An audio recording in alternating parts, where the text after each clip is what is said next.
Para mejorar la calidad de la educación en Uruguay, ¿conviene tomar como referencia el modelo que se imparte en Finlandia?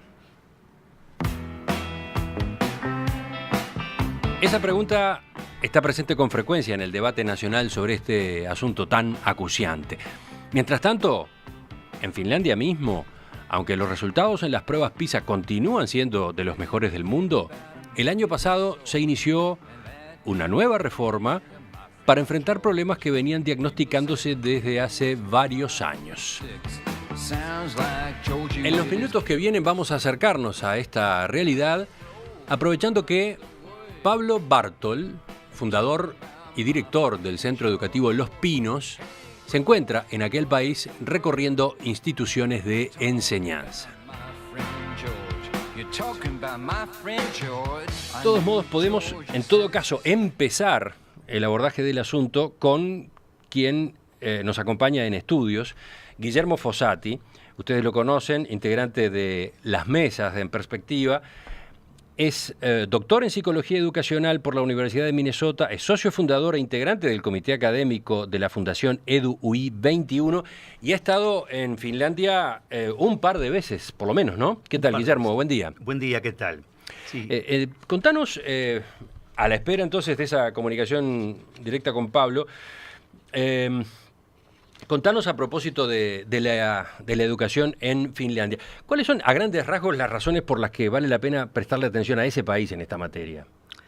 Bueno, hay distintas razones. Es decir, por un lado, en su buen momento, Finlandia sorprendió por los resultados que logra en materia educativa y básicamente reflejados a través de lo que ha sido la alta performance que siempre tuvo en las pruebas PISA, independientemente de que en las últimas pruebas PISA baja un poco en sus resultados, pero ahí también hay una enseñanza interesante. Cuando aparece una disminución en los resultados, Finlandia lo que hace es tratar de reflexionar a punto de partida de esa disminución en el desempeño logrado en las pruebas PISA y trata de pensar concretamente qué aspectos necesitan revisarse y corregirse. El otro aspecto interesante es que Finlandia es tremendamente dinámica en la comprensión de que la educación son procesos que van cambiando, hay que salir de las realidades estáticas por las cuales uno permanece y se mueve por inercias, repitiendo a lo largo del tiempo siempre lo mismo, se ajusta a la realidad de lo que significan cambios que se imponen por distintas circunstancias y eso hace necesariamente modernización, actualización, cambio de lo que significa la oferta educativa, la propuesta curricular, cambios en las metodologías de enseñanza. Por eso es que Finlandia se ha convertido básicamente en un modelo, es decir, en su momento de distintos países visitaban a Finlandia con el propósito de ver directamente la experiencia finlandesa en materia educativa. Esa es la razón por la cual en el año 2013 yo tuve mi primera ida acompañando a Jorge Larrañaga y a Eber da Rosa, fuimos Ana Ribeiro y yo a Finlandia con el propósito de conocer directamente. El conocer directamente, porque uno puede decir, bueno, pero en el mundo de hoy no se puede conocer a la distancia, se puede conocer mucho a la distancia, pero no es lo mismo que visitar los centros educativos, que estar directamente interactuando con las autoridades del sistema educativo finlandés, preguntar, escuchar las respuestas, volver a preguntar. Esa dinámica es tremendamente enriquecedora. Ahora, tú hablabas de las características globales de Finlandia a la hora de encarar su sistema educativo. Yendo un poco más fino en el análisis, algunas de sus señas de identidad, ¿cuáles son?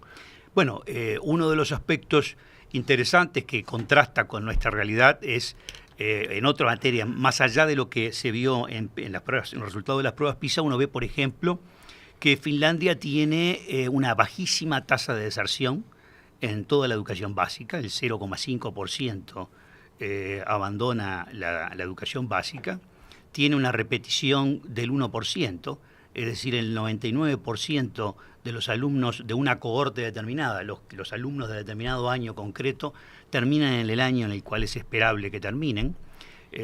Como contraste, nosotros, en el caso de las pruebas PISA, entre los 15 años y 3 meses y los 16 años y 2 meses, teníamos un 60% que estaba en el año que le correspondía, cuarto año de liceo, que es el llamado grado modal, y teníamos un 40% que estaba en años inferiores, o sea que mostraba un rezago muy importante. Este es un elemento interesante porque algo hace Finlandia para que efectivamente tenga una deserción tan baja y una repetición tan baja. Y justamente, ¿qué es lo que hace? ¿Por dónde podemos encontrar algunas de las claves? Bueno, una de las claves es la especial atención que ponen en todo lo que hace la educación básica, viéndola desde una manera muy integral, muy holística, mirándola como un sistema, viendo la secuencia de los distintos niveles y no como compartimentos estancos, sino como una realidad donde viendo la alta interdependencia que tienen los unos con los otros.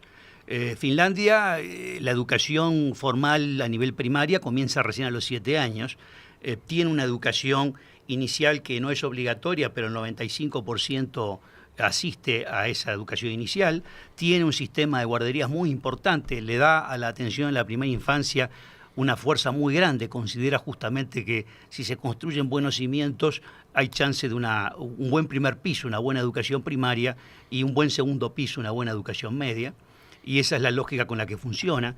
Tiene por encima de todo una apuesta muy grande al sentido de cooperación, es algo así como que apuesta a la cooperación y no a la confrontación, genera equipos de trabajo, razona con una lógica integradora y jerarquiza al docente de una manera muy especial.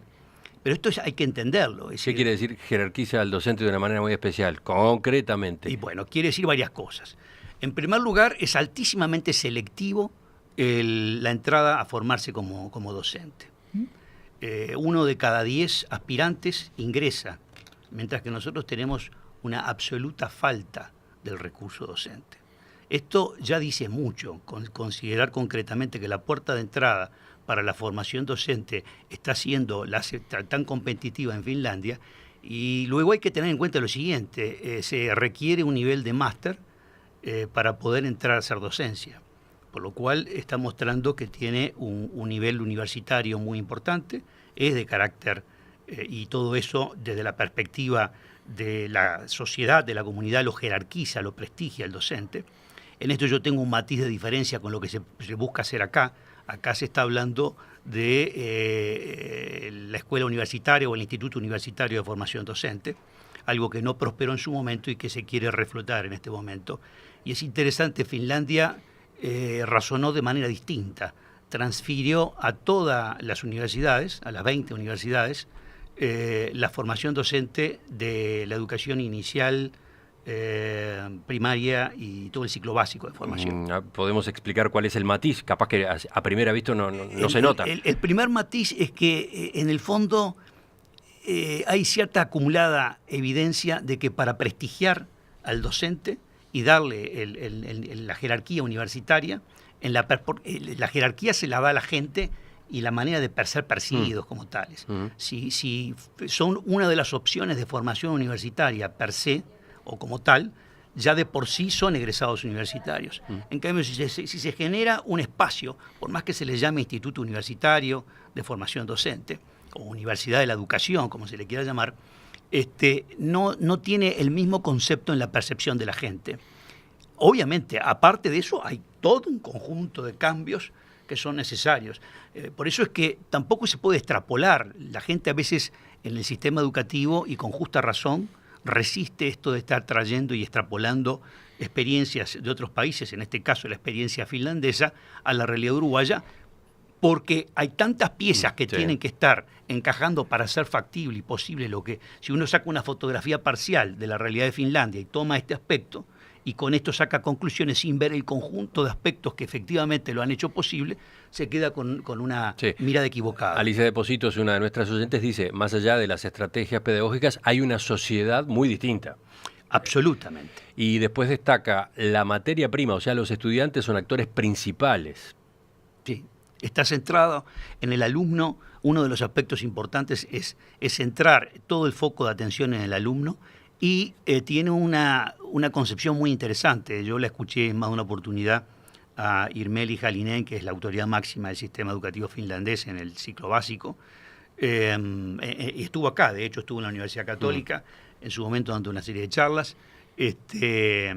Y lo que ella señalaba, una de las razones por las cuales Finlandia logra los resultados que obtiene y a escala máxima, universal, es decir, sin tener brechas importantes entre el alumnado, es porque interviene a tiempo, evita el rezago y considera que la intervención a tiempo y no identificar los problemas, por ejemplo, cuando se llega a la puerta de la educación media, que es lo que nosotros nos está pasando, sin ver concretamente que mucho de lo que se ve en las puertas del liceo ya tienen sus raíces y sus bases en cosas que pasaron antes. Entonces, el intervenir a tiempo con buenos programas, que ese es otro de los aspectos, tiene toda una logística de apoyo profesional de disciplinas distintas que están coadyuvando allí. Cambia toda la visión curricular cada 10 años, lo moderniza, él no lo ve como... Nosotros tenemos una visión enciclopedista de nuestra enseñanza con programas curriculares que no se renuevan. Finlandia ahora acaba en el 2016 de presentar una nueva propuesta curricular que tiene características muy interesantes. La consideran, primero, es holística, es integradora, es multidisciplinaria, integra el saber de varias disciplinas. Sí, se llama Phenomenon Learning, ¿no?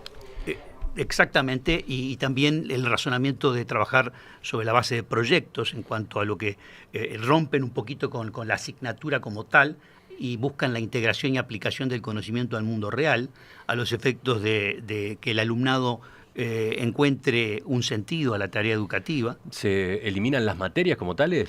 Este es lo último que se estaba planteando, que yo no sé hasta qué punto van a llegar a desarrollarlo de esa manera, por una razón. Cuando en esta dicotomía de razonar con contenidos curriculares y competencias curriculares, algo que en nuestro medio está muy presente también y que estaba en la base del frustrado cambio del ADN de la educación, pensar concretamente en una visión distinta, en realidad no se piensa en el vacío. Ciertos contenidos hay que tenerlos, es decir, es muy difícil abordar la aplicación del razonamiento matemático para solucionar un problema del mundo real si uno no tiene ciertos contenidos adquiridos. Por lo tanto, contenidos, competencias y sentido a la tarea educativa en cuanto a todo ese saber aplicarlo para resolver problemas del mundo real es la lógica con la que ellos le llaman competencias transversales y le llaman una visión multidisciplinaria que permita, por ejemplo, en materia de un proyecto, aplicar química, física y matemática para resolver un problema del mundo real. El conocimiento proveniente de distintas asignaturas, integrándolo como un saber que hay que mirarlo de esa manera. Todo eso es obvio que es una visión muy moderna y muy actualizada. En Uruguay hay experiencias en esta materia. Hay experiencias en esta materia, pero para mirarlas a escala masiva, el gran problema es si el cuerpo docente está preparado para tal. Cuando uno tiene, en términos generales, un universo de docentes que están formados en una enseñanza asignaturista, una de las cosas que se empiezan a presentar son las resistencias. Y lo vamos a estar viendo, resistencias por parte de los sindicatos que de alguna manera ven en el modelo que ya conocen hasta un refugio y les cuesta introducir el cambio. Por eso estos cambios no se decretan, se van haciendo, son procesos complejos que requieren avanzar por etapas secuenciales hasta hacerlos posibles, ¿no? Pregunta alguno de los oyentes, ¿por qué no se hace más énfasis en lo que fue dicho, porque quedó mencionado al pasar, que los niños en Finlandia comienzan la escuela a los 7 años? Claro, es decir, ese es un aspecto interesante, porque a diferencia de que en general se comienza a los 6 años, Finlandia comienza a los 7 años. Esto no significa que no tengan, digamos, actividades de índole educativa en etapas previas. Yo decía recién que la educación inicial en Finlandia, que no es obligatoria, pero el 95% va. Ahora, también hay otro aspecto. En Finlandia, más del 95% de la formación es pública. Eso de los 7 años, ¿qué relevancia tiene? Probablemente, desde el punto de vista estricto, uno se pregunta si las bases por las cuales se están considerando este aspecto puede tener que ver con aspectos evolutivos en el neurodesarrollo, aspectos evolutivos en la preparación para el aprendizaje, respetar y entender ciertas características de lo que significan las etapas por las cuales uno transita, pero no tengo evidencia contundente de que así sea la razón por la cual lo pensaron. Lo razono más como profesional conocedor de la psicología evolutiva y conocedor de lo que son las etapas del desarrollo infantil, que efectivamente cuál es el fundamento que Finlandia le ha dado para comenzar a los 7 años. ¿Podemos aplicar en Uruguay algunas características del modelo educativo finlandés, que es uno de los que obtiene mejores resultados en el mundo? Sobre esa pregunta, que aparece con frecuencia en los debates sobre el tipo de educación que queremos para nuestro país, estamos deteniéndonos en estos minutos. Charlando con Guillermo Fossati, máster en Psicología por la Universidad de Minnesota, máster en Educación por la Universidad también allí, ha conocido directamente el modelo finlandés visitando ese país en un par de ocasiones, y con Pablo Bartola, quien creo que ahora sí podemos contactar. Él está en este momento en Finlandia, en Helsinki concretamente. Buen día, Pablo. Buen día, Emiliano. ¿Cómo andan todos por ahí? Bien, bien. ¿Qué tal, Pablo? ¿Qué tal, Guillermo? ¿Cómo te va? Bien, bien. Contanos, Pablo, ¿qué es exactamente lo que estás haciendo en estos días desde la semana pasada en Finlandia? Estoy desde el martes pasado, vine a un curso en una ciudad en el norte de Finlandia que se llama Rovaniemi, donde vinieron unas 100 personas de escuelas, colegios de todo el mundo para conocer un poco más a fondo del sistema educativo finlandés. Esta semana ahora estoy en Helsinki. Estuve el fin de semana, también crucé a Estonia, a Tallinn, donde también pude ver alguna escuela pública. Y me voy hoy de tarde para el noroeste, que es la ciudad de Jyväskylä, que es como una ciudad universitaria, pero especialmente ahí está muy concentrado lo que es la Universidad de la Educación. Y entonces para ver un poco lo que es formación docente desde ahí. Esto es parte de un grupo de colegios argentinos, el Colegio San Andrés, el Northlands, muchos colegios todos bilingües, que están queriendo aplicar un poco el modelo educativo finlandés de educación en base a proyectos, y por eso organizaron todo este viaje. Nosotros desde Uruguay, con el director del Liceo Técnico de Los Pinos y yo, nos vinimos de colados, digamos, en ese grupo, así que la verdad que estamos viviendo una experiencia espectacular. ¿Cuáles son algunas de las enseñanzas que has sacado? ¿Qué detalles te llamaron la atención? ¿Te parece que pueden servir para la experiencia de ustedes, por ejemplo? Bueno, primero que nosotros habíamos leído mucho del modelo finlandés y de todo lo que es educación por proyectos, y al llegar acá nos damos cuenta que aquí mismo está en pañales todavía, es decir, que no es un sistema educativo extendido, que todo el mundo lo esté viviendo, sino que nos encontramos con que es algo muy innovador, incluso para los propios finlandeses. Es decir, lo tienen incorporado en el nuevo currículum que arrancó en septiembre de este año, lo van a ir incorporando de a poco como metodología educativa, pero todavía te encontrás con gente que no lo sabe aplicar muy bien, y también te encontrás con las típicas resistencias de docentes que les supone un cambio en su modo de trabajar o que tienen dudas respecto a las bondades de esta modalidad. Es una forma de trabajar que está muy pensada por académicos que tratan de adaptar el modo de educar a lo que es la realidad del trabajo hoy día, que es un trabajo multidisciplinario, que requiere mucho trabajo en equipo, requiere mucha comunicación, y entonces quieren que el niño desde chico ya aprenda a trabajar con esa modalidad. Y entonces hemos visto escuelas de punta, como las de hoy de mañana, que se llama Saunalati, todos los nombres aquí son dificilísimos. Y realmente veías que hay mucha gente aplicándolo, pero también ves alguna persona que tiene sus dudas. Sobre todo ayer en Siponlahti, que es otra escuela de punta, ahí sí ya me encontré con su directora que manifestaba sus dudas también de que era una sobrecarga de trabajo muy importante para el docente, tener que volver a preparar toda su forma de trabajar, y bueno, y eso les pesaba como a cualquiera que le cambian la forma de trabajar, ¿no? Uh-huh.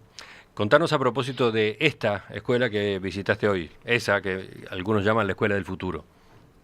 La Escuela del Futuro es realmente una cosa espectacular. Hay que tener en cuenta también, para poner en contexto, es una escuela que costó $30 millones para 600 alumnos. También para poner todo en su contexto, ¿no? Es decir, que venimos a aprender muchas cosas, pero tampoco hay que pensar que una cosa se traslada automáticamente para otra realidad que no tiene ese nivel de recursos. Entramos en clases de tercer año donde ya está la maestra con un auxiliar. Eso es muy difícil de verlo en Uruguay, tal vez en educación preescolar. pero ya en educación de niños de 7, 8 años, perdón, el tercero de acá, que en realidad son como 9 o 10 años, porque como empiezan el primero de 7 años, a los 7 años, tercero de ser, eran chicos de 9 años y con maestra auxiliar a la vez en la clase, y era una clase con 20 niños, hay muchas que tienen 25, pero esa era de 20 y con maestra auxiliar, entonces es un nivel de inversión de recursos muy importante. Entonces, hay muchas ideas muy buenas en la forma de trabajar, en cómo están dispuestas las clases. También hay un asunto de que para esta nueva forma de enseñar, que es lo que vinimos a querer aprender acá, también requerís un diseño de edificios un poco distintos, es decir, que aquí hay mucho vidrio para que la gente se vea entre sí, unos docentes aprenden de los otros, viéndose. También por un tema de que hay como 3 aulas, pero con un espacio común, a las 3 con unas mesas, entonces yo divido mi grupo y mando parte de mi grupo a esa parte de afuera, pero los estoy viendo. Ayer hablaba con una chica china que está en su primer año como docente acá, lleva 4 años docente, su primer año en esta escuela, y estaba enseñando matemáticas y me decía, yo estoy tratando de aplicar esto, pero claro, me implica a veces preparar 3 clases, porque una es la que estoy teniendo y mando 2 grupos afuera a ver. Los mandé afuera a la nieve y al bosque y a hacer ejercicios viendo cosas de la realidad de su entorno, y a otro lo mandé a otro lugar, pero claro, no tengo gran supervisión sobre ellos, porque ese edificio realmente no estaba tan adaptado con todo el vidriado que supone poder tener parte de tu equipo, de tu clase contigo y parte fuera y tener una cierta supervisión de que eso esté siendo realmente un trabajo, digamos, académico o pedagógico, un espacio pedagógico adecuado y no una pérdida de tiempo para los niños. Están en plena prueba, entonces. Las pruebas acá, hemos escuchado distintas versiones, pero el nuevo currículum trata de sacarle mucha importancia a las pruebas. No, pero me refiero a que el método se está probando, ¿no? Están experimentando. Los docentes y los alumnos son, en definitiva, conejillos de indias. Totalmente, y lo vimos en varios lugares, y también fuimos a alguna escuela más tradicional que parece una escuela uruguaya idéntica, que no, de esto poco, de toda esta nueva teoría educativa y nuevos modos de trabajar, veías poca cosa, alguna cosa muy, digamos, de la cultura acá finlandesa, que es interesantísima, pero es más cultural, pero no tanto de nuevas metodologías de enseñanza.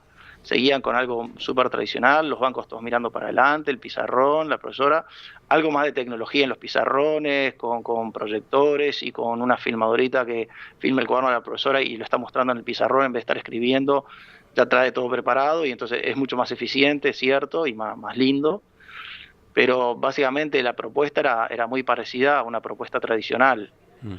También vimos, digamos, lo que sí ves, si querés, ya a la hora de sacar ideas para Uruguay, los niños tienen mucha más... A ver, el tema autonomía acá es como muy importante para ellos, tanto para el director o directora de la escuela, para decir, acá yo defino cuál es la propuesta fina, digamos, y eso lo ves por todos lados porque te definen qué idiomas quieren aprender. Hoy estuvimos en una que era una zona más bien, que hay una colonia sueca importante, y entonces enseñar sueco ahí es importante, otras escuelas no. Y eso lo define el director con la comunidad educativa. O podés tener que lo que quieren es más música. Y entonces tenés escuelas que tienen, eso lo vimos la semana pasada, sobre todo en Rovaniemi, escuela con una gran especialización en música. También lo vi en Tallinn. Estonia es la otra estrella en este momento educativa mundial, porque incluso pasó a Finlandia en las pruebas PISA del 2015, quedó en tercer lugar. Y por eso también nos interesaba mucho. Y lo que encontramos en común entre los dos lugares... Estonia, discúlpame, Pablo, es un país con otras características. Algunos números para que el oyente se ubique, porque recién decíamos que Finlandia podía verse en muchos sentidos como un país casi el doble que Uruguay, ¿no? Estonia al revés. Estonia son 45.000 kilómetros cuadrados, una población que es la mitad de la nuestra, 1.290.000 habitantes. Pero, sin embargo, un PBI per cápita mayor, ¿no? Estonia está en $21.200, cuando nosotros estamos en 17.000. Sí, respecto a Finlandia son como mucho más, es una economía mucho más pobre. De hecho, hay 50.000 estonios, la ciudad de Tallinn creo que andaba en los 300.000 personas, hay 50.000 que cruzan todas las semanas a trabajar acá a Helsinki. Yo estuve porque realmente hay muchos mejores sueldos aquí y allí es todo mucho más pobre. Pero lo que ves como cosa, y realmente la escuela que visitamos era una escuela, digamos, mucho más sencilla, además era la escuela de la Ciudad Vieja, con lo cual era una escuela montada en un edificio muy antiguo, muy lindo, pero que han tenido que aprovechar todos los espacios, incluso los sótanos. Tienen ahí una sala de psicomotricidad que había que pasar agachándose por una especie de cueva, digamos, con piedra en la cabeza, te decía agachate que te vas a golpear la cabeza. Es decir, que una cosa muy sencilla, pero lo que ves en todos lados es el tema de la autonomía del director para todo, para contratar el personal, los docentes que él le parece adecuado. Hoy en esta escuela que estuvimos reciben, para cualquier puesto que abren, reciben 270 currículum por lo menos, de los cuales seleccionan 20, a esos 20 le piden que le envíen un video, y de esos 20 seleccionan 5 a los que los invitan sí a una entrevista, y parte de la entrevista es que tengan 10 minutos de clase con los niños para verlos actuar y ver qué quieren trabajar con el modelo nuevo que es el que ellos quieren aplicar. Perdón, una puntualización sí. a los dos, antes de seguir y casi terminar. Estamos hablando de un único sistema educativo. Todas estas instituciones pertenecen a un mismo sistema donde la asistencia es gratuita, además. Estamos hablando de instituciones públicas, ¿no? Instituciones públicas, Son más del todas 95% es público, alrededor de un 3% es privado nomás. Y después el concepto que estaba diciendo Pablo de comunidades educativas, ellos le asignan una importancia muy grande. Hay un marco curricular nacional común y luego hay currículums locales, y es cierto, la figura del director es muy relevante. La autonomía pedagógica también, de la cual Pablo estaba haciendo alguna mención, es muy importante. El docente obviamente tiene una formación también que le permite poder actuar acorde con esa autonomía para dentro del aula poder ver cuáles son los aspectos que más se aplican para ayudar al alumnado. Sí, a mí una cosa que me llamó mucho la atención, para poner un ejemplo a qué grado llega esa autonomía, ayer en la escuela que estuvimos ayer en Ziponlati, había una clase de religión luterana, por ejemplo, una chica, fueron todos los niños, primero los de la escuela, y después hubo otra distancia con los adolescentes, donde esa chica da una charla de formación cristiana luterana, y eso en el marco de una educación pública, laica. Aquí la religiosidad es baja. Nos sorprendió todavía más en Estonia.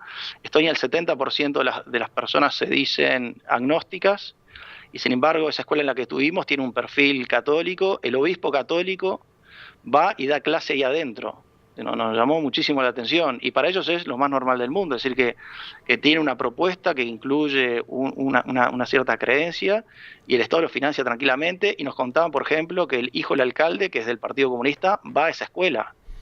Es la parte de formación cristiana, digamos, o religiosa, es de libre asistencia, pero es parte de la propuesta de una escuela pública, aceptada por la comunidad, avalada, y es decir, que es un tipo de laicidad que, ya te digo, 70% de la población se dice, digamos, no creyente o agnóstica, y sin embargo hay una propuesta educativa dentro del sistema público que incluye formación católica, y la gente va con total tranquilidad. No hay esa cosa uruguaya, como una especie de divorcio total entre lo que es la educación curricular y lo que es parte de esa formación, que es la formación religiosa. Ya casi terminando, una nota Guillermo dice algo y yo después planteo una última pregunta. Bien, una nota que me parece muy importante. Es un sistema que era altamente centralizado en la década del 90 y le llevó un tiempo importante para transformarlo en un sistema altamente descentralizado. Se concentra en los municipios, más de 300 municipios, donde los municipios manejan los recursos, tienen transferencias desde el gobierno central hacia los municipios en función de la matrícula que tienen, de la cantidad de alumnos en el tramo del ciclo básico de enseñanza, y en función de las características del municipio, porque hay una parte de los fondos que también provienen del municipio. Si el municipio es un municipio más débil económicamente que otro, recibe un apoyo diferencial. Pero el protagonismo de los municipios es muy importante. Esta es una lógica de funcionamiento desde el punto de vista estructural, institucional, muy distinto a la realidad nuestra. Sí, a mí también me sorprendió la confianza que hay en el docente, en darle libertad para que trabaje como le parezca. Así que no solo el director tiene para armar una propuesta, una autonomía enorme respecto al sistema central, sino que el docente en el aula también tiene una libertad muy grande de trabajo. Lo que se dice es que hay una confianza muy grande del docente como un profesional. No existe la inspección, no hay inspectores. Lo que hay es tareas de apoyo cuando el docente lo requiere de otros colegas. Pero hay como una gran confianza. Es una confianza, digamos, lo respirás en todo acá en Helsinki. Te cuento una anécdota más callejera, pero el otro día en una calle afuera de un bar había 3 cochecitos de bebé. Afuera había -1 grado. Y iba con un finlandés y dije, che, ¿y esto dejan el cochecito así nomás, regalado acá afuera en la calle? No, sí, obvio, porque está el bebé adentro. Y la verdad que no lo podía creer. Es decir, que dejan el cochecito con el bebé afuera en la calle mientras que se van las madres a tomar un café adentro. Es decir, que es un ambiente de confianza, de mucha seguridad. ¿Para dejarlo afuera con esa temperatura? Son resistentes. Bueno, eso acá lo que te dicen es que es muy sano, es decir, mientras que esté abrigado, es muy sano respirar aire frío, que les hace mucho bien. Es algo que los acostumbran desde chiquitos. Dice que hasta -10 grados lo dejan tranquilamente afuera en la vereda, mientras que ellas están tomándose un café adentro. Muy impactante ese dato, muy impactante. A la vez, dentro de las escuelas hay un ambiente de calidez total, es decir, que la temperatura está muy bien. Por ejemplo, para darte un detalle, todos los niños andan en medias por adentro, y a nosotros en una de las escuelas nos pidieron que por favor nos sacaran los zapatos. Yo por suerte andaba bien de medias, digamos, y todos descalzos por adentro de la escuela circulando. La escuela que estuvimos hoy, todo el mundo circulando descalzo. Hoy al revés, nos dieron como unas fundas para los zapatos, para no mojar, porque venís con nieve y mugre y entonces no quieren que se ensucie el colegio, entonces dan esas fundas. Pero hay un ambiente de distensión, eso es lo que notás por todos lados, ambiente de distensión, de tranquilidad, de seguridad, de confianza, un ambiente muy, muy, muy lindo, la verdad. Tengo para seguir explorando en el tema una cantidad de consultas o comentarios que llegan de la audiencia. Por ejemplo, el de Palmira. Palmira nos escribe desde Córdoba, en realidad. Dice, como docente de la Facultad de Ciencias Médicas, con instituto propio de formación docente, acá consideramos todos los modelos pedagógicos, sobre todo aquellos que tienen que ver más con nuestra idiosincrasia, llámese identidad latinoamericana con su diversidad. Entonces pregunta, ¿qué se podrá aplicar del modelo finlandés por estas pampas? ¿Cómo se baja a tierra los modelos teóricos, dadas las características de nuestros jóvenes? ¿Cuánto juega? ¿Cómo termina pesando? ¿Cuánto hay que tener en cuenta? El contexto. Sí, son preguntas muy válidas que capaz que retomamos en otra conversación, ¿no? Una palabra, aunque sea sobre esto, justamente teniendo en cuenta el lugar donde tú trabajás, acá en Montevideo, Casaballe, Pablo. Creo que tenemos que mejorar mucho la formación docente. Ellos aquí tienen, cualquier persona para dar clase en una escuela tiene que tener un grado de maestría. Eso fue un proceso largo de ir reconvirtiendo a todo el mundo y hoy es una exigencia y entonces realmente te encontrás con jóvenes muy, muy capacitados, muy talentosos. Te diría que al final lo que ves como... Acá venimos a buscar 2 cosas nosotros. Por un lado, educación en base a proyectos, cómo mejorarla y conocer mejor el sistema. Y por otro lado, cómo mejorar la propuesta en general educativa. Y ahí lo que vimos es mucha más formación para los docentes. Vemos que el secreto al final, más que en las técnicas, metodologías de enseñanza, está mucho en que si vos pones una persona, una chica muy talentosa delante de un grupo de niños, realmente los va a sacar adelante a un nivel muy alto. Es decir, que va a dar una capacitación que va a ser algo muy superior. Y realmente nos encontramos gente así, muy, muy, muy preparada con sus maestrías y después siguen haciendo cursos. Realmente gente muy, muy... Y además salen, por ejemplo, en la escuela en la Universidad de Laponia que estuvimos, y estuvimos en la escuela de práctica de la universidad. Para entrar en esa universidad, en la escuela, en la parte pedagógica, digamos, en la facultad de pedagogía, que es donde te preparas como maestro, como profesor, entran 1 cada 10 postulantes. Sí, de eso hablaba más temprano Guillermo. Es un grado de selección y entonces ya arrancás con un talento superior de la gente que va a estudiar esto, después lo estudian muy en serio. Y entonces realmente, una vez que pones a alguien tan talentoso delante de un grupo de niños, realmente va a ser Pablo, una cosa muy potente. ¿Qué contraste marcado, te decía Pablo, qué contraste marcado con la realidad nuestra, en la cual tenemos una ausencia de docentes, tenemos una carencia de docentes, ¿no? Todos sabemos que sea cual sea nuestra edad, siempre estamos expuestos a sufrir un quebranto de salud que requiera del cuidado de una compañía profesional y humana. Porque no existe edad para que pueda pasarte algo. Sobran las razones para tener la mejor compañía. SECOM, primer servicio de compañía de Uruguay y del mundo. Pablo Bartol, director del Centro Educativo de Los Pinos en Casaballe, hoy desde Helsinki, Finlandia. Finalmente pudimos escucharte perfecto y verte perfecto. Demoró, pero Qué llegó. bueno, pues estoy sosteniendo el celular con la mano, ya se me estaba calambrando. Sí, cada tanto se mueve un poco. Gracias, Pablo. Gracias, Guillermo Fossati. Un placer. Da para más todo esto, así que volvemos sobre el tema. Estupendo. Abrazo, Pablo, que sigas bien en tu estadía allí en Helsinki y en Finlandia en general, y buen regreso. Mirá lo que dice otro de nuestros Muchas oyentes, gracias, Guillermo. Rodrigo. Da para hacer una mesa exclusiva a propósito de edificios educativos.